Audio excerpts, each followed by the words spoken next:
ಶ್ರೀರಾಮ್ ಜೈ ರಾಮ್ ಜೈ ಜೈ ರಾಮ್. ಭಗವಾನ್ ಶ್ರೀ ರಾಮನನ್ನು ನೆನೆಯುತ್ತಾ, ಪ್ರಿಯ ಸ್ನೇಹಿತರೆ, ನಿಮಗೆ ಗೊತ್ತಿರದ ಅಯೋಧ್ಯ ರಾಮ ಮಂದಿರದ ಕುರಿತು 12 ಆಸಕ್ತಿಕರ ಸಂಗತಿಗಳನ್ನು ನಿಮ್ಮ ಮುಂದೆ ನಾನು ಹೇಳ್ತಾ ಇದ್ದೇನೆ. ಈ ಒಂದು ವಿಡಿಯೋ ಇಷ್ಟ ಆದರೆ ಜೈ ರಾಮ್ ಅಂತ ಕಮೆಂಟ್ ಮಾಡಿ. 10 ಎಕರೆ ಭೂಮಿಯಲ್ಲಿ ಈ ಮಂದಿರ ನಿರ್ಮಿಸಲಾಗಿದೆ. ಉಳಿದ 57 ಎಕರೆಯಲ್ಲಿ ದೇವಸ್ಥಾನಕ್ಕೆ ಸಂಬಂಧಿಸಿದ ಕಾಂಪ್ಲೆಕ್ಸ್ಗಳಿವೆ. ಹಿಂದೂಗಳ ನಂಬಿಕೆಯಂತೆ ಈ ದೇವಾಲಯವನ್ನು ನಿರ್ಮಿಸಲಾಗುತ್ತಿದೆ. ಈ ದೇವಾಲಯ ಬಾಳಿಕೆ ಬರಲು ರಾಜಸ್ಥಾನದ ಬನ್ಸಿ ಪರ್ವತದಿಂದ ತಂದ ಕಲ್ಲುಗಳನ್ನು ಬಳಸಲಾಗುತ್ತಿದೆ.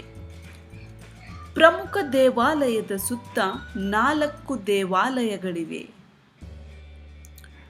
ಫೌಂಡೇಶನ್ಗೆ ಬಳಸಿದ ಇಟ್ಟಿಗೆಯಲ್ಲಿ ಶ್ರೀರಾಮ ಎಂದು ಕೆತ್ತಲಾಗಿದೆ. ಎತ್ತರವನ್ನು 141 ಅಡಿಯಿಂದ 161 ಅಡಿ ಎತ್ತರಕ್ಕೆ ಏರಿಸಲಾಗಿದೆ. ಉದ್ದ 270 ಮೀಟರ್, ಅಗಲ 140 ಮೀಟರ್ ಇದೆ. ಈ ದೇವಾಲಯ ನಿರ್ಮಿಸಲು ಭೂಮಿ ಪೂಜೆ ಮಾಡುವಾಗ 40 ಕೆಜಿ ಬೆಳ್ಳಿಯ ಇಟ್ಟಿಗೆಯನ್ನು ಬಳಸಲಾಗುವುದು.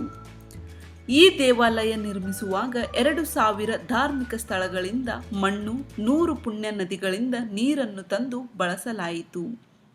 ಈ ದೇವಾಲಯದ 221 ಸ್ತಂಭಗಳಿವೆ.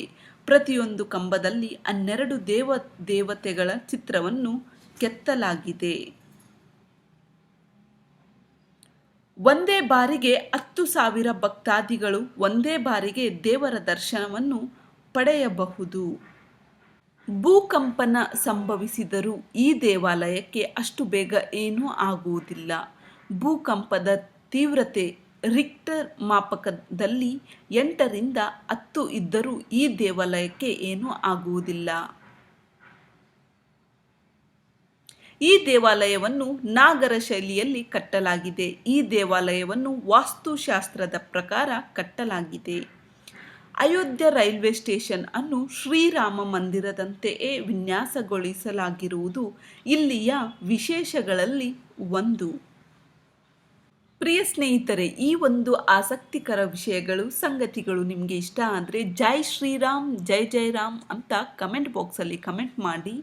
ಧನ್ಯವಾದಗಳು.